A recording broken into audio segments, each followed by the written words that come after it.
Okay everyone, this is Mr. B, and I'm just going to go over the 36 color project. And first thing we're going to do, step one, we're going to open up Photoshop. It's the blue icon on the dock labeled PS for Photoshop. Alright, now that we have it open, we're going to create, our second step is we're going to create a new image file. We're going to go File, New, and it's going to be your default Photoshop size, which is right here in this little tab right here. You can have all these things. You want a default Photoshop size, which is 5x7, 72 dpi at RGB, and we're going to name this 36 color and then your name. So I'm going to go ahead and name mine 36 color Mr. B. Okay. Alright. And just so it's a little easier to see here, I'm going to make this a little bit larger. Okay. Alright. So, the first step we're going to do after that is we're going to set our foreground color button on the toolbox, and essentially you're just going to click here on the little icon right here where you have your colors right here. We're going to select the foreground color, and we're going to enter in some custom values here. So what you want to do is for R, which is for red, we're going to enter in the number 164, and then for green we're going to enter in a value 158, and for blue we're going to enter in 245, and it should look like a lavender color, and then we're going to click OK.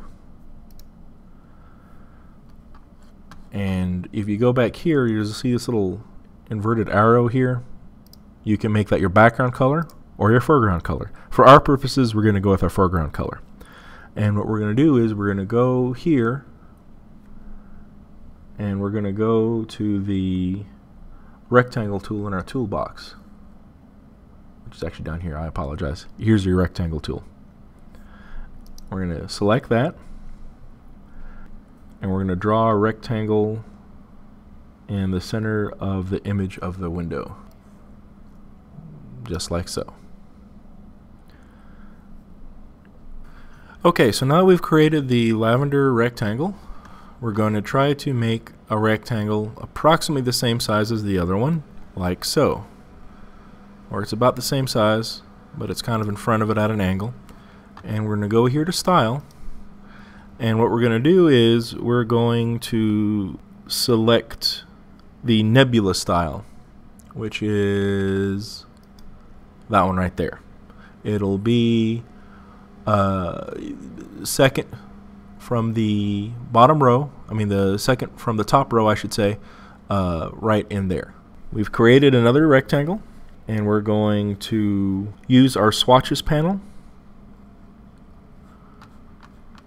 which is right over here. If you go to the far right here, you'll have all these colors come up, and we're going to switch our background color to a yellow color. So make sure you have these two here. It'll be the one further to the back will be yellow. And what we're going to do next is we're going to create a little pattern on the bottom using our eraser tool.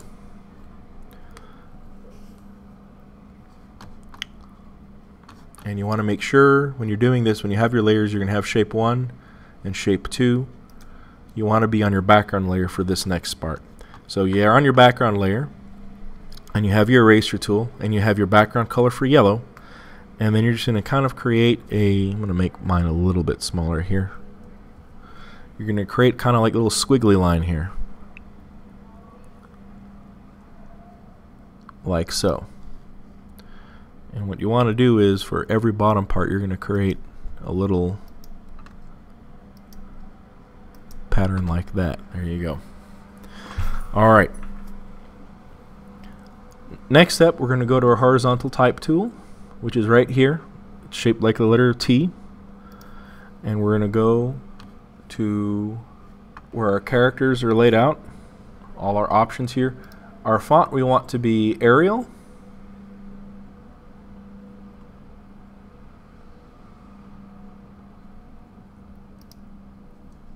And we want that to be bold. So we're going to go here, click bold, and we want the size to be 72.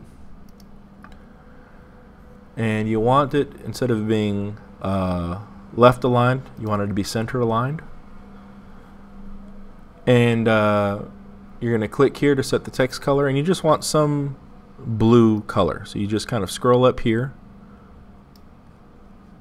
That's more violet than I'd like it to be. Yeah, that's fine. Alright, and we're going to try to center it as best we can. And we're going to type in the word color.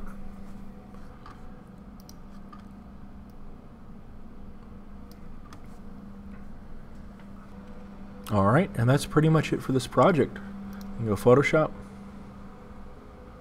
quit Photoshop.